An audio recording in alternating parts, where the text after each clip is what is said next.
Welcome to the show. Today, my guest is Reena Friedman Watts. I'm so excited to have you here Thank you. I'm so excited to connect with you too. again because I was on your podcast and now you return the favor and you're a guest on mine. And it's been so fun to get to know you through Instagram and when we first connected. Yeah, you're just a spitfire, and I've just enjoyed getting to know you. And I'm sure that whoever listens to this will get something good nugget today. Aw. So tell us about yourself. I am a mom of four. I am an entrepreneur for the last couple of years. I've pivoted many times in my career.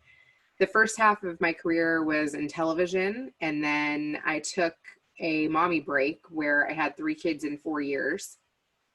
And then while my kids were in preschool, I kind of inched my way back into working part-time. So that was passing out flyers for divorce court and casting for court TV. And then I took a program manager role at a VoIP company and then wanted to work closer to home so I could be there when my kids hopped off the bus. So I worked for a financial firm for a year and a half.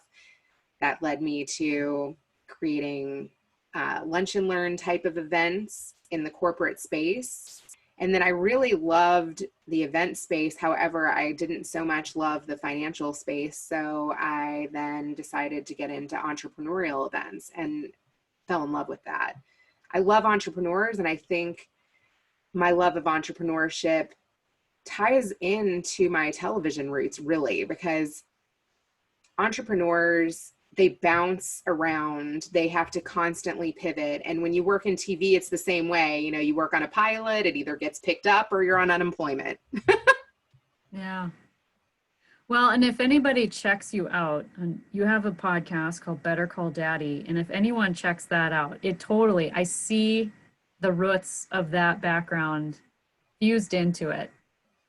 Very much so. I'm Very much. A tapping lot of into it. personality. Yes, a lot of personality. And with entrepreneurship, it's a lot of creativity that have to rely on. And you're definitely expressing that for sure. I love it. So, what led to the Better Called Daddy podcast? Oh my gosh, my dad has wanted me to be in front of the camera my entire career. And I have worked behind the scenes of a lot of other people. And I was happy doing that. And I feel like in order to be a good entrepreneur, a lot of the time, you do need to get ideas from others, and you do need to find out systems and ways to do things. Like, my husband is a really good workhorse. He's worked for big organizations. He's good at corporate. I'm not that. But he yearns for entrepreneurship. And I was like, you know what? All of these things that you're learning, you might one day be able to do the entrepreneur thing. But he's like an intrapreneur. And I did the intrapreneur role for a while too. At that financial firm, I had my own corner office, but I still had a boss and I still reported to him, and he still got a chunk of everything I brought through the door. But I had a lot of freedom. And I had a lot of creativity. And had I not had that role, I don't think that I would have done many of the things that I've done now. So you have No, to be ready. yeah, and I think a lot of what we experienced before entrepreneurship lays the foundation for entrepreneurship. And wouldn't you say 100%. that parenthood does too? Like even just being a parent. It's like I talk about all the time. It's like there's two things that really grow a person: entrepreneurship and being a parent. And bring up a lot of grief for us too, right? That is a good transition. And I was going to say, being a parent has knocked me off my feet literally, because after my first kid, first of all, I was 28 with my first kid. My mom had me at 18. That is something I didn't want and I wasn't ready for. She had a serious relationship. She married her high school sweetheart, but I was far from that. And I really wanted to stand on my own 2 feet and be able to live the big city life and make a paycheck and know that I could support myself prior to jumping into a relationship. So I had my first kid at 28. I lived in Chicago. I lived in LA. I made a good salary. I thought I had gotten it out of my system of wanting to work. I was like, yeah, I want to be a mom. I want to get married. I'm ready for that chapter. Then I met a guy. We got married within 8 months. I left my career, moved to a new city, knew no one, was making no money. He's finishing his PhD. I'm like, I hate marriage. I hate life. What did I do? That first year was trauma. It was so hard. I questioned everything, a lot of change. And then I got knocked up 6 months in, and I had a kid that was overwhelming. I literally did not get my first babysitter until he was like 18 months or something. I felt like just stuck in the house, and that he always wanted me, and I nursed him till he was 2 years old. And once I got him to sleep, I didn't move from the chair. I was just holding this kid. I'm like, okay, he's asleep. I'm not going to move. I mean, he overtook my life. Wow. And with the next one, she was so easy. In between the two, I had a miscarriage. I wanted to talk about that. Yes. And we had moved to Kentucky because my husband got a great offer, and it was in my hometown, and we thought it would be nice to be near my parents and grandparents and have a chapter of that for a bit. So I had a miscarriage literally at my parents' house. Like, I was having cramps, and I went and took a shower, and then in the shower, there was something in the drain. I wasn't sure what that was, but I had already, found out that I was pregnant and gone in and like heard the heartbeat. And it was the craziest experience because I guess if you just haven't talked to other people about that, or you've had a healthy baby first, you just have no idea what. I had never talked to anybody about miscarriage before. And seeing that in the drain, first of all, I heard myself cry like I had never cried before. And it just overtook me where I didn't even know where that came from. That emotion, your hormones are just completely out of whack. And I literally scooped it up out of the drain and put it in a bag and drove myself to the hospital because my mom had to stay there with my kid. And I had a girlfriend from my hometown that was a doctor, and she came and met me there. But until then, I was just literally sitting in the waiting room, bleeding and alone. And you feel, I don't even know how to describe that. Lost. I can't even wrap my head around it. It was crazy. And then you go in with the doctor and they're like, there's nothing in there, after you'd already seen something in there, right? Mm-hmm. So you just have to like process that. And it was very strange.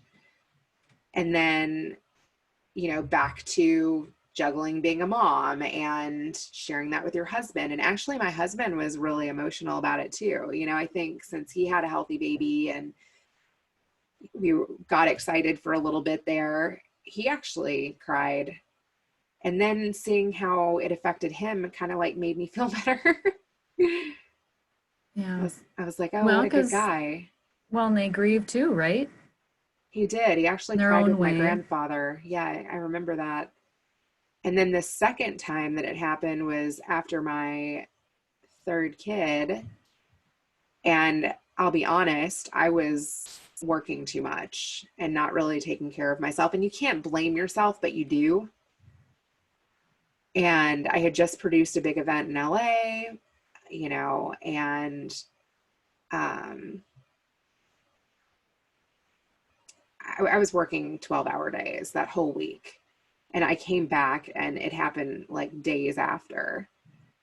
And again, I went to the doctor. This time though, like it hadn't come out. And so I saw on the screen the baby with no heartbeat. And really that's what they said. They said, there's no heartbeat. And that's really all they said. And I was even thinking about this before we got on the call today. And I was talking to my dad about it actually. And I was like, I remember calling my dad first because he was so excited that I was pregnant. He felt like, wow, you can have one more before you're 40, like he's really into having kids and, that's your legacy. And he had 3 sisters and 3 daughters, and he always wanted a son. And he's always been a big supporter of having more kids. So he cried on the phone with me. I'm so lucky to have emotional, like, caring men in my life. Like, and him crying, actually, like, I cried with him and I felt better from that. We grieve together, and that's the thing. Like, to grieve, to be able to grieve in community, so you don't feel so alone, so you feel supported and held, right? Makes a Yeah, difference. a big difference. I'm curious too, like how you felt in, like when you go to the doctor, it feels like such a sterile environment. And is there anything when they know you're coming and you're going to have this experience, is I'm just curious, like how is it still like that? Does it still feel like, is it, Oh, like, because when yeah, you it have the baby, was. you know what I mean? Like when you have a baby, yeah, it's a sterile environment. It's a hospital. It looks like a hospital. It feels like a hospital. But when you're going through something like that, it's like to have like soft lighting or to have a warmer environment, or do you know what I mean? Like, not to I set will the mood, say, you know what I mean? Like, not to set the mood, but just to feel less like a clinical situation and more of like a supported, do you know what I mean? so I went to, like, a doula and a midwife versus going to a doctor's office. And the lady who had delivered my third baby did come into the room and hug me. And she didn't even say much, but that really also helped because the nurse prior to her was just like, there's no heartbeat and I'm sorry. And she's like, you can have the room for 5 minutes. Like, she was not compassionate. And that actually brought me to tears. But and what else was really hard too is I feel like there should almost be 2 separate waiting rooms, like the one for the people that are pregnant and rubbing their bellies and happy and things are going well, and then another room for the ones that things aren't going according to plan. Because when you walk out and you're like red faced and just experience something like that, and you have like husbands holding their wives' bellies and all of these happy people, you feel like a cancer patient. You feel like you're doing the walk of shame past these people. It's really a difficult situation. You're literally looking at the loss of hopes, dreams, and expectations right in front of you, right? Yeah, so I totally understand where you're coming from. I don't understand it, but it just brings to light like hospitals and facilities, and they need to rethink how they take care of families and women in these situations. Definitely to consider how they're showing compassion and empathy and with the environment, with, like, do they even go through like some sort of compassionate course, like something, I don't know. I've never thought about this, but that's why I'm bringing this up because um, if you're in healthcare and you're listening to this and you deliver babies, listen up, you know, um, it leaves an impression on people and it leaves an imprint on your heart, right? Oh, most definitely. And I had told you on the podcast that we did together, when they make you get a blood test to monitor that your hormones level are decreasing and to make sure that everything is going out of your body. And again, like the nurse said to me, you're the miscarriage. Like, that kind of slip up when you're in that state was really like a low blow. Wow. I'm sorry you had to experience it that way. But Really you're not the only crazy. one. I'm sure you're not the only one. And that's the thing.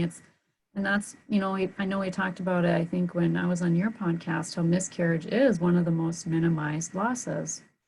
And I think it's this lack of understanding, maybe even compassion because you haven't experienced it, or empathy because I do think when you've experienced some level of loss and grief in your life, you do look at other people's loss and grief with probably more compassion than you would if you have never experienced something that way. Because it's a little bit easier, I think, to put yourself in the other person's shoes. Not that I know what you feel like or have or felt like, but um, I can't imagine. But I can empathize. And I think that's missing in just the healthcare system in the regard of miscarriage. Just in talking to you and other stories too. Not yours isn't, that's the thing, yours isn't the only one that's like that, where you have that experience. Um, so I'm curious, you had mentioned about hormones. Um, And I know that there is something you would like to share about hormones, more so from, I actually, before someone comes on as a guest, I have them fill out a form. And one of the questions I ask is, what would you like to scream to the world? And Reena wrote, hormones are hell. So would you like to elaborate on that? They, oh my gosh, they make you cry to the littlest things. It could be, that's why so many women are crying during pregnancy. But when you nurse, your hormone levels are still off. This can happen like up till 2 years after having a child. Your hormone levels are not the same. And you're more emotional, you're sleep deprived, and the combination of the two, I, you know, I don't know if I had postpartum depression, but I can tell you my hormones definitely made me crazy. Well, and you would have had, they were kind of close in age too, right? The first miscarriage and then your first child, they would have been a little close in age, right? They would have been around exactly 2 years But you were still apart. nursing even too, or you just finished nursing. So just the combination of that and then and so like when you have a miscarriage, the fluctuation of the hormones, I can't imagine too. It's almost like your system goes into a shock as well. Like your body goes into a shock, I imagine. Oh my gosh. Yeah, I would love to like track my hormone levels in those 4 years, because I went from being pregnant to having a miscarriage to having another kid to nursing until my third kid came. I mean, I was like nursing and having babies for 4 years, and then my third kid I nursed for another 2 years. So And on yeah, top of the grief, right? Like all of that, like on top of the grief that you which had I didn't even experienced. really process. I don't think, like you were saying, grief compounds, and sometimes you don't think about it until you have another grief, or you have something that happens in your life and you think about all of these things at once. Mhm. Like when I had another miscarriage, it just brought me back to how I felt that first time. I felt a little bit more prepared for the second one, but there's nothing that can prepare you for hearing the words, "there is no heartbeat," and seeing a baby on the screen inside of you that's dead. There's nothing that can prepare you for that. When someone says that to you and when you see that image on a screen, it will knock your breath out. It's unreal. I can't even imagine. I have three healthy children and I've never experienced that. And my mama heart goes out to yours Thank you. for just not even once, but twice. Like I can't even imagine. My sister got pregnant. I was pregnant with both of my sisters with the last miscarriage. So they ended up having babies, and I lost a baby when they had one. And I have to say, like, one of my sisters wasn't necessarily so excited about being pregnant. Mm. But when I went through that, it changed her entire perspective. So I felt like, in some ways, maybe that was good. Mhm. Like, she was Wow. much more grateful for the healthy baby she was able to have. And sometimes that's all we need too is a perspective shift, right? To see what is in front of us. Because it's really hard too. Like, and so in those times too, when after the second miscarriage and all the changes that you went through, like, where was your gratitude? Like, how did you find it? How did you get through? What helped you the most? I know it's going to sound funny, but I called my dad from the hospital. He grieved with me, like you said. He cried with me. He was, I honestly feel like, in some ways, and my husband doesn't like when I say it, but he is part of the reason why I chose to have another one. Mm. Because I saw how much he wanted me to. He was like, you could still have one, you're 39, you know. And his dad had passed away, and he really wanted, and I named the baby after his dad. Oh, what's his name? So my dad's dad was Marvin, and I took the second half of that, Vin, and I call my baby Vinny because he's like the second half of his life. Oh, love So that. his legal name is Marvin, but I call him Vinny. Oh, so you actually mentioned too your grandfather. Is it that grandfather? That's my dad in the picture, but No, it's but his like father. the grandfather that passed away. Is it Yep. your grandfather that passed away? Okay. Yeah. And oh my gosh. So my mom, like I said, had me very young, and I was fortunate enough to grow up with all four of my grandparents. And we all lived in Kentucky, very close together, got together for holidays and, performances. And my grandparents were like second parents to me. I really spent a lot of time with them, pretty much most weekends until middle school. My parents Oh loved to wow. pawn me off and send me there on weekends. But my grandparents ate that up. That was the generation that they came from. They loved to spoil me. They loved to take me shopping. They loved to take me to the grocery. And honestly, just watching Jeopardy with them or spending time with them I treasured. It sounds like that's a blessing. Yeah, I didn't really grow up with grandparents, so I yeah, that's a grief of mine, you know. So I'm sure that's a treasure for you. Did you want to speak a little bit more to your grandfather? I know that was one thing that you had mentioned you wanted to talk about. Yeah. So my grandmother just celebrated her 92nd birthday yesterday. Oh, wow. And it's 4 years without my grandfather, and they were married for over 65 years. Mm. And I was just praying that she was going to make it to this birthday. It's been a hard year for her to be alone. My dad actually flew out to see her. Um, I feel like just seeing he's my first grandparent to pass away, and seeing her start to, you know, age, whatever you want to First call it. now? First now? I feel like it's just now. She's a whippersnapper, but seeing her starting to slow down, I feel like it's the end of a chapter. And you feel like, oh my God, like then your parents are next in line. And you start Mm. thinking about that.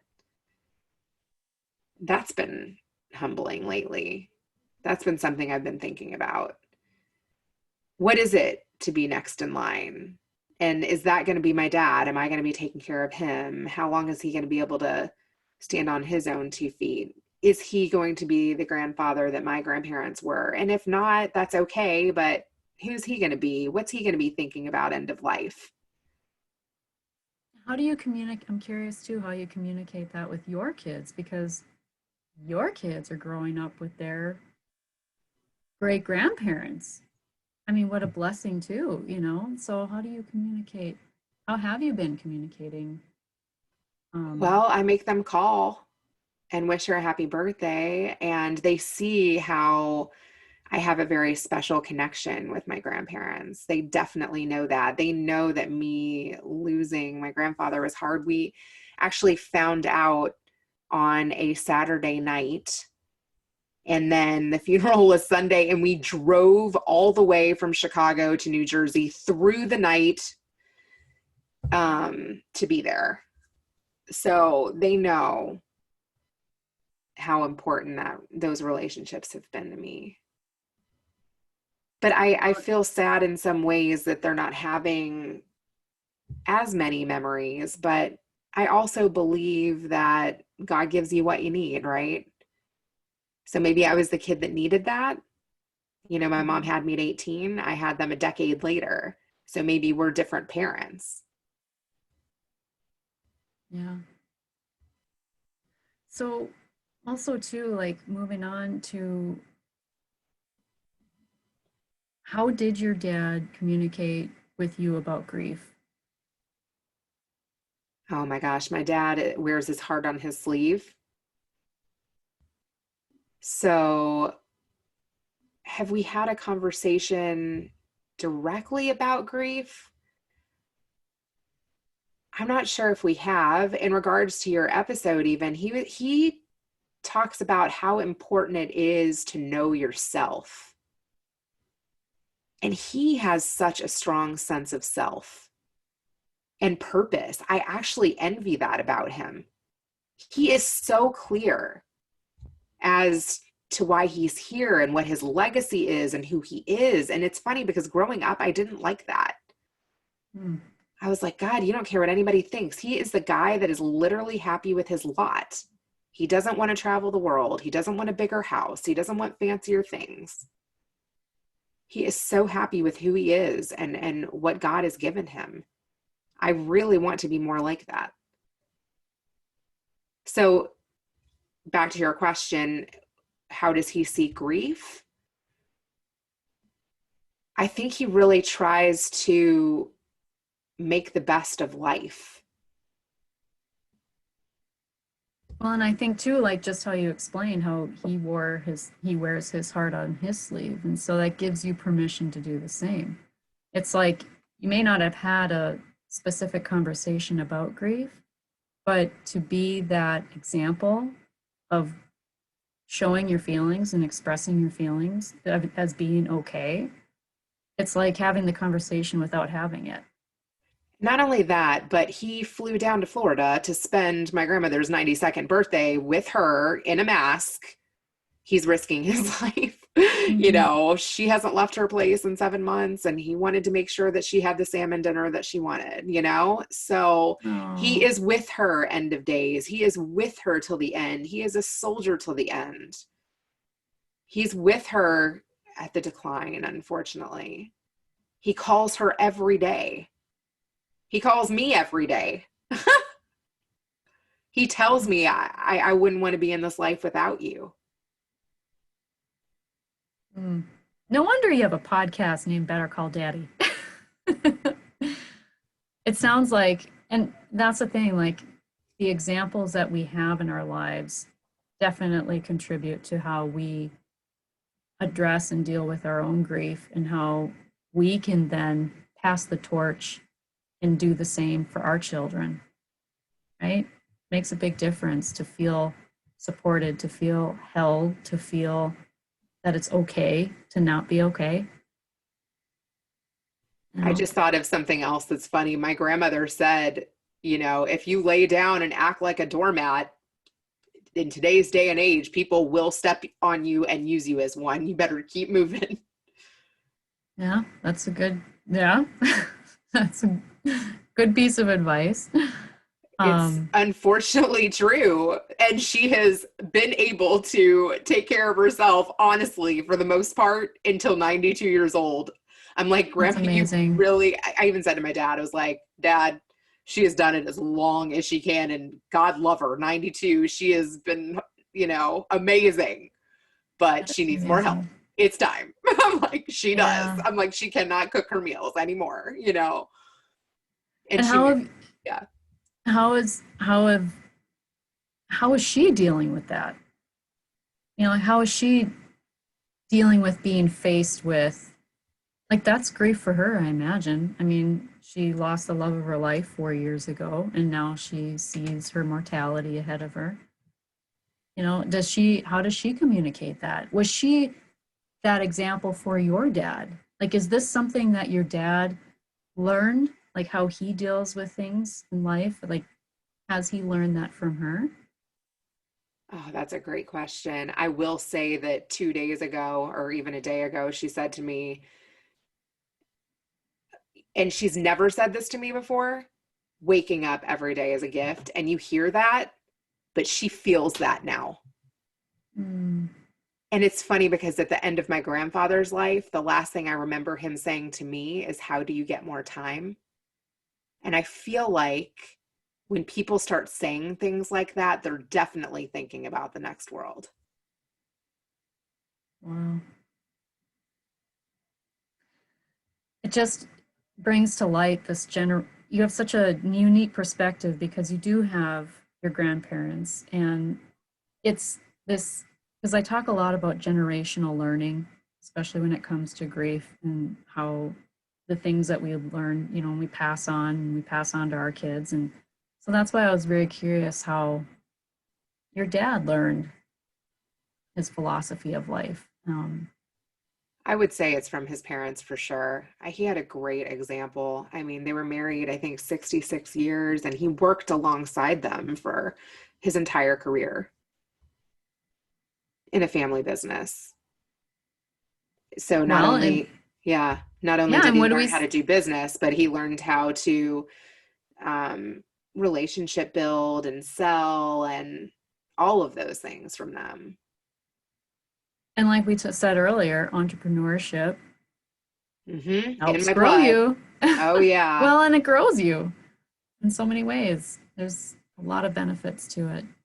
Um, so, what is one tip that you would give other hurting hearts that may have experienced what you have, or just in the business that you have been in, the work that you have done, like anything that you've learned along the way? Call my daddy, you know. Yeah, your dad maybe needs to put a hotline. What would daddy say? It's What true, would daddy though. say.com? Daddy's taking questions. I really should put that at the end of my show. I think a tip that I would give is find someone who you feel comfortable and not judged by, that you can really open up to. I think if I've learned one thing this year and through COVID, it's that, and I heard someone say this on my podcast, 50% of people are going to like you. And those are that's who you should be giving your attention to.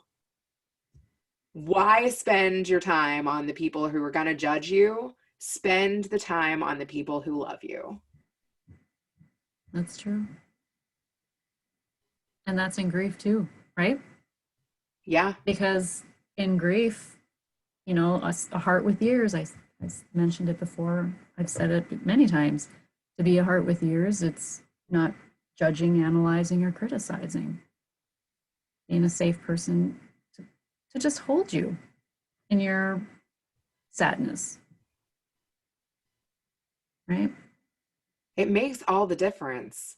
I'm telling you, that doula who hugged me and said nothing, I felt okay. I felt better. And that's actually a tip. I'm going to bring up a tip. So if someone, this is what we learn in grief recovery, and I'll share this with you and I'll share it with everyone listening. When someone is grieving and you go to hug them, do not release the hug until they do. Because maybe they need that time. Maybe they just, maybe they'll start crying. Maybe that's what they need. But if you are giving them a hug, If you ask permission, may I hug you? Sometimes people don't want to be hugged, but ask, may I give you a hug? And if they want a hug, do not release the hug until they do. You That's a know what tip. that just reminded me of? This is so random. There was a woman who I kept running into in Israel at the Western Wall. And God love this woman. She asked me for charity every single time. I went there because I was on like a summer trip. And I must have run into her at least 10 times. And I think on the last day or something, I was getting ready to leave the country even. I sat down with her and it was like, tell me your story, and she was like, can you rub my shoulders? And I remember her sweater being super crusty and hard. And I did it though. And then I listened to her story and I remember hugging that crusty sweater at the end of it and her actually like holding on to me. I don't know why your story just reminded me of that, but I felt better doing that than all of the money I had given her on all of those 10 separate occasions. I actually felt Mhm. like close to her from doing that. It's amazing what touch can do. Absolutely. I love that story. That's an It's a awesome crazy story. story, and I haven't thought about that in years. I was like, why? And what else is interesting is like, there's an exit ramp off the highway, and my dad always gives. And I'm like, Dad, I'm like, it's the same guy every day. Like, you know what I mean? I'm like, aren't you going to run out? I'm like, he's like, well, if God puts him in my path and he's got to ask, I got to give. And I'm like, oh my gosh, I definitely learned that from him. But I'm a little bit more, I mean, with COVID especially, but just more scared of people than my dad. My dad rolls down the window. I'm like, what if he could like reach in your window? And I'm a mom of four, so Yeah. I would rather Yep. like Yep. give to an organization versus like the man on the street. But these are things that we learn, right? hmm Back to that. What is, I know you've said too, like just to have, you didn't really have a lot of time. Now we're going to go back to your experiences and stuff, but you didn't have a lot of time to process. Do you feel like, I don't know how many years it's been since, but do you feel like with the passage of time, because people always say, well, time heals all wounds. That's a myth, by the way. Um, what has time done for you? So that's a good question.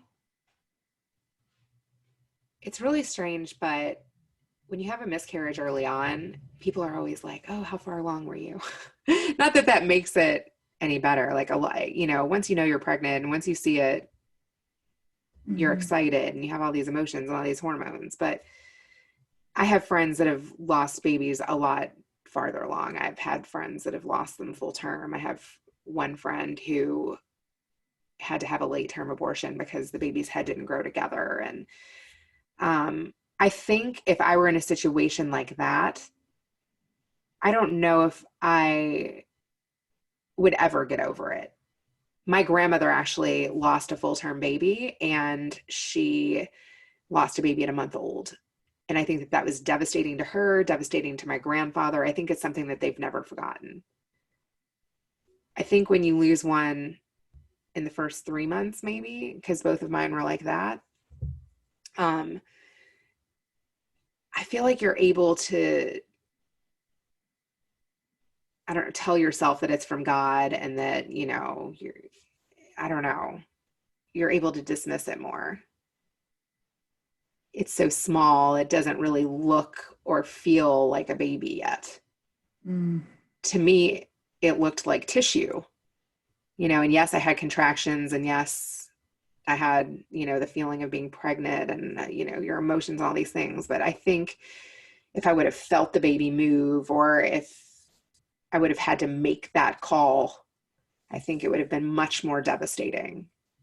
My two friends that experienced that both had to get outside help, and they never had to before. One of my friends, it was her first child, and another one of my friends was actually pregnant with me this last time, and it was her fourth child. And oh, that was really hard too, because when I had the 3 pound baby and she lost a baby that was 4.5 pounds, she said to me, "How did you know to go in?" And truthfully, I didn't. I just knew that I had missed a doctor's appointment. Mm. And my kid had a play like the week before, and I was like, I think I missed a doctor's appointment. And as soon as you're a busy mom of 3, you're like, you Mm-hmm. forget things. So the moment I realized I had forgotten, I was like, God, I was like, this baby doesn't move that much. I was like, the only time I really feel him is like when I go to sleep or when I eat. So the next day I went in. And then when I went in, they told me that the heart rate was going up and down, that the placenta was detaching. They were like, my kid was home from school sick. They were like, you need to go to the hospital. And then they monitored me, and then they didn't even tell me, but they were like prepping me for a C-section. They make you sign the paperwork when you go in. And that was very emotional too, because I had 3 natural births, and I was like really into like the empowerment of being able to do that. And I had to sign that away. And the baby would not have survived if I would have tried to do things differently. So I guess As that's a far as like, trauma in some ways. absolutely. Well, yeah, absolutely. And so that's why I'm curious. And through the passage of time, how have you, like, what are things that you have done to, or do you feel like you've healed a lot? I think Just, talking about it really is healing. mhm. And truthfully, the more I talk to people on my show about experiences that they've had, there are so many people that are afraid to be vulnerable. I cannot tell you how many people have messaged me in DMs now from some of the stories that I've aired, telling me that they could never air those things, but they would love to talk to me. And I said, let's do it. I have a Wow. call next week with a girlfriend from college that I had no idea what happened to her. And she was like, I could never share this. And if I shared it, it would be anonymous. Do you want to have a call? And I was like, I'd love to catch up with you.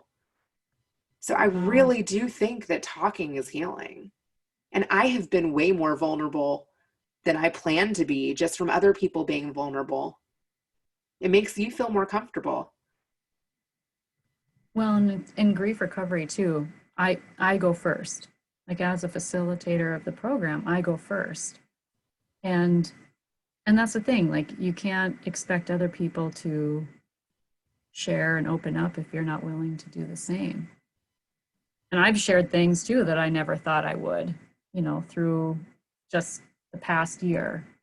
Um, I know that we talked about that on my podcast, and you're like, I'm not talking about that. Have yeah, you been able to break through? not yet. Not yet. You put me on the spot. This is my show.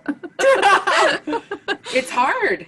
It is. It is hard. There are so many things I'm passionate about in terms of when it comes to grief and trauma and how trauma is like stored in our bodies. And so what you had said, that experience of just the process of having to still like deliver a baby that you're not going home with, and the just everything that you've shared, um, that sticks in us, that stays somewhere, you know, They emotionally imprinted on us. they told me to go home and take a couple Advil and brace yourself, and hopefully it comes out, and let us know if it doesn't.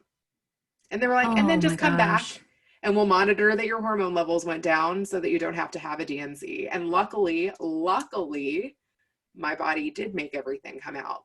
But that's a tough way of saying things. Wow. Go take It a comes couple back. Advil and call me in the morning.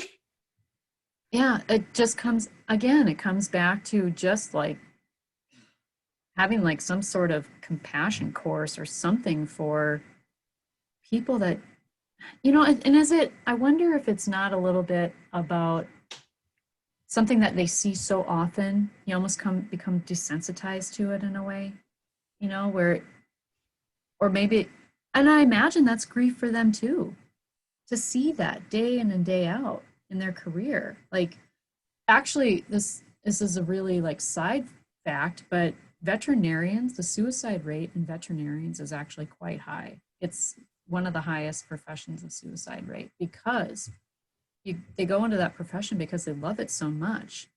But what do they do day in, day out? They euthanize animals. They put animals to sleep. They see animals suffering, And so it takes a special person to be able to do that. And it takes a special person to be able to sit with someone in a moment like such as yours. But I think too, there's a danger in becoming, as a society, desensitized to something and where it's not normalized by communicating about it and how to communicate about it. Right. I had And I, so many scares along the way. I had a tear. So since I had had a miscarriage before, I was like, oh no, there's blood. It must be a miscarriage. But I actually had a tear. And then the tear healed. And I also was 39. So, you know, they say, do you want to take additional tests? And the fact that I had had a miscarriage before. So then are you high risk? There's so many scares along the way. And like you were bringing up the sensitivity training, it's like you get one little piece of good news and then you're like, has there been someone like me that has been at this point that has still heard bad news? You know what I mean? Like, you want somebody to tell it to you straight, but at the same time, you're like, can you prepare me? Like, oh, oh my gosh, just I, childbirth is such a miracle. I just had an idea. This is too for like doctors' offices. Listen up.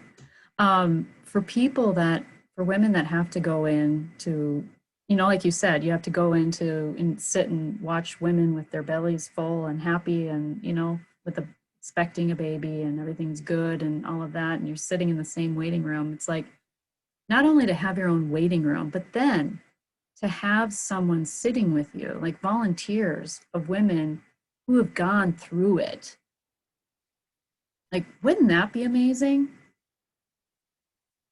I actually have reached out to people in the community that have posted after a miscarriage and said, hey, if you need somebody to talk to, I've been there. One thing about that, though, is depending on the person and how far along they are, sometimes I've seen they don't feel like they can relate to you. So everybody reacts differently. Like sometimes they could That's be true. happy that you've reached out, and sometimes it can be offensive, even. That's true. Well, and I think too, like it can't just be someone who, maybe off this, maybe has had that experience, but maybe has had sensitivity training themselves or has done some like a grief recovery specialist, right? Or someone like I haven't had a miscarriage, but I feel comfortable and competent in sitting with someone regardless of their loss. Um, but I can see where someone who's going through that would want someone maybe that has had that shared experience, even It's if it's funny not the because same, but similar. even with divorce, like I was casting for a divorce court show and I'm standing there with a baby strapped to my chest and a Bjorn handing out flyers, casting for the show. And they're like, are you divorced? In order for somebody to want to open up to you about the trauma that they're going through, even with something like that, they want to know if you're in the same boat. I think though too that comes back to we tend to compare losses in society too. And, well, I've lost a baby and I lost my dad, and so they're polar opposite losses, very different losses. But in my experience, grief is grief, no matter which way you slice it. So And my grief is my grief, and your grief is your grief, and it's going to be different and unique because I'm unique and you're different and unique. We're all unique, and so our grief is no different.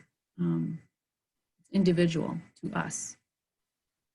Um, Speaking of, let's see, there was one other thing you had mentioned in your in the form that you'd filled out too. Someone crying with you to feel like you ways that others supported you, like crying with you. And you had mentioned your dad, but aside from your dad, was there anything else that was helpful throughout your life whenever you've had like a lot of change, like when you're going through all that change, or the miscarriages, or the loss of your grandparent, just all of it. I like when my husband cries for me too. Yeah. Maybe, I don't know, maybe that stems from having a dad that does that, that I appreciate that. It's funny that I had an emotional dad and I have an emotional husband that also wears his heart on his sleeve. They're both left-handed too. um, Oh, is he a lot like your dad? Actually, they are pretty different. They're pretty different. My dad is very scrappy and doesn't so much care about his appearance, and my husband's like a Marine and very regimented and like fits in with corporate America. Like, I would say that they're pretty different, but they get along well, which is great. Well, your husband's a Marine? He was a Marine reservist, but that is where he got his Oh, confidence. My dad has the confidence baked in. My husband started believing in himself in the Marines. awesome. Well, thank him for his service. Thank you. Is there anything else that you would like to share today about your grief, your grieving story? Um, Maybe how it's changed. How do you let me ask you this. How do you feel the person that you were before you've experienced loss to the person you are today? How do you feel you have grown through grief? I do think that grief is an aging process. I think as a Ooh, child, you can't even really wrap your head around it. Like when I took my kids to my grandfather's funeral because it was a quick overnight trip, we didn't have time to make plans for them. And I wasn't even sure I wanted to bring them. But what did my kids notice about that? They noticed the people who were the most vocal criers, or as a kid, you just can't even really process what's happening. I was worried about bringing them because they were young and they were seeing somebody being put into the ground, and I hadn't really ever talked to them about that.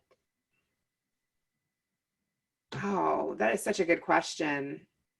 I actually only think I've ever seen one dead person my entire life, because in the Jewish circles, everything is closed casket. But I had a friend growing up that got hit by a drunk driver, and he had an open casket. I will never get that out of my mind.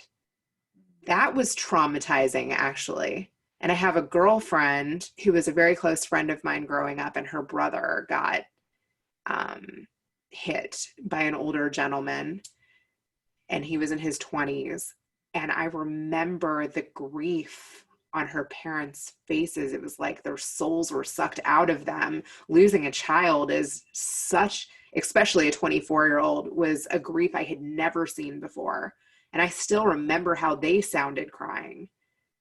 I was in my 20s though, so I think in your 20s you're able to start understanding it better and kind of get out of your selfishness. But in your 40s, I think you start thinking about life and the meaning of your life in reaction to death. it comes back to when you had said, um, what was it that your grandma had said? Every day is a gift. Every day is a gift. But to really for you to hear that for the first time, it seemed. And hearing her saying that while shutting her eyes and saying it slowly and thoughtfully was scary and profound. And I was like, oh my God, she is really thankful for every day at this point. And every day to her right now is a gift.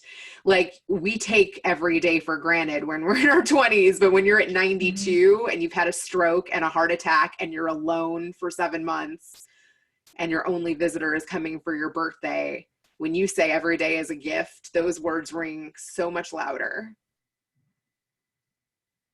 Wow.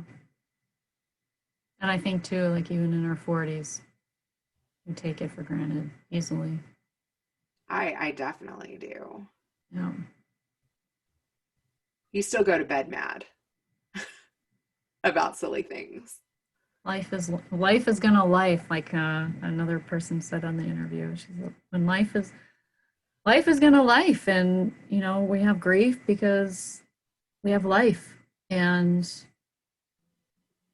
but what's at the end of this life when there is no grief and there is whatever there is, there's no do-overs either, right?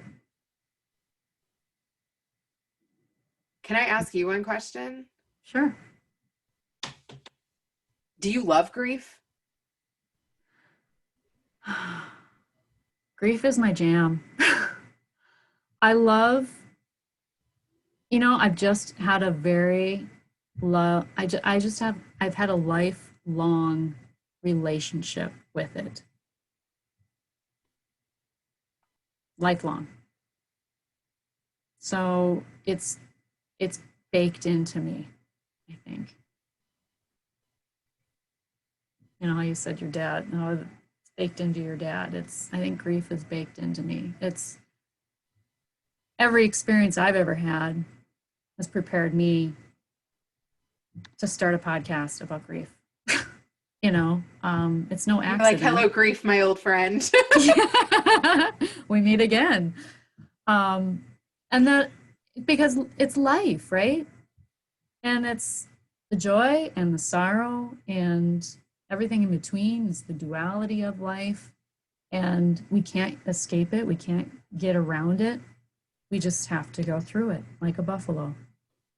You know, face it like a buffalo faces a storm. They go right through it. They don't skirt around it. They don't run away from it. They go through it. And I guess that's the analogy I would give about grief is that there's no way out. The only way out is through. And whatever that looks like for you, and however you get to the other side of it, and you know, whatever tools you learn along the way, and whoever you talk to, and whoever shoulders you rub and hear their stories, and whatever you take away from them, their perspective, we have so much to learn from each other in society, and especially through our grief and our grieving voices. I feel like there was grief in that woman's sweater. And how crazy that she wanted me to touch her. She felt some sort of closeness from me giving her charity more than once, and from me running into her a bunch of times on that special summer, on that special trip. And you know what? How sad it would have been if it would have been somebody else and they would have said, I'm not touching you. I'm not touching that sweater. I still remember what that felt like. I don't think I've ever done that. I've never felt that anywhere else. You were a blessing to her that day. So crazy that God put her in my path. And what kind of grief she must have experienced. Right? And that brings up a good point, because it's when we often see people who just look like they've seen better days, and you know, might even be angry. It might be the lady at the checkout line. It might be, you know, the boss that's just really down your throat, whatever it is. I think it's so easy to be reactive And just instead of thinking about, well, what's going on? Like, what happened? How did you get to this place? How did you get to be so angry? What happened to you? Because we all have a story. We all have experienced grief on some level. Most of us, I think, like 99.9. I mean, I don't know that I've ever met somebody who has not experienced any loss, whether it's even just a pet, bankruptcy, financial ruin, lost a business, or maybe their house burned. I mean, we all experience loss. We just don't think of it as grief because it's not someone dying. But no one has to die for us to experience grief. And like I said, on your podcast, grief is cumulative and it's cumulatively negative. And so like we have all these experiences that stack up. And I think every one of us has a book within us because that's life. So like your grandma said, it's every single day is a blessing. And we can't know joy without the sorrow. And maybe that was her message in saying that. I should totally call her tonight. Yeah, do that. It's interesting too. Her English birthday is the same day as my Hebrew birthday this year. And I don't know if that's happened before, but my sister lives in Israel now and she sent me that. I was like, wow, that's really interesting that she made that connection. So I celebrated my birthday yesterday and I'm going to celebrate it again in 2 more days. Awesome. Yeah, definitely call her. Oh. Pretty cool. Yeah. I don't know how many times that's occurred in her 92 years, but pretty special. Well, is there anything else you would like to share? Check out my podcast. Yes. And where can people find you? bettercalldaddy.com. All the past episodes are there, and I am a LinkedIn-aholic, so you can connect with me on LinkedIn at Reena Friedman Watts, or Instagram, Reena Friedman Watts, or Facebook, Reena Friedman Watts. I have been working on my... That's WATTS. Yes, Reena with 2 E's and Watts with 2 T's. I've been working on my branding that everything matches across platforms because I'm making it easier for people. Although my Twitter is still Reena.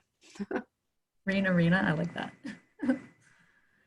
Well, thank you so much for being here. We covered a lot. Kind of went in all kinds of directions today, and I love that. Never know what to expect. I love that too. Well, thank you for being here and for sharing your story and putting me in the hot seat a little bit. I'm so excited to see your whole evolution. It's really awesome to be a part of it. Oh, you've been such a supportive friend, so thank you. Thank you so much. Aw, anytime. If you ever just want to talk, yes. I'll give you a virtual hug. Likewise. All right. Well, thank you, everybody, for listening, and I'll catch you next week with another episode. In the meantime, take care of yourselves. Much love.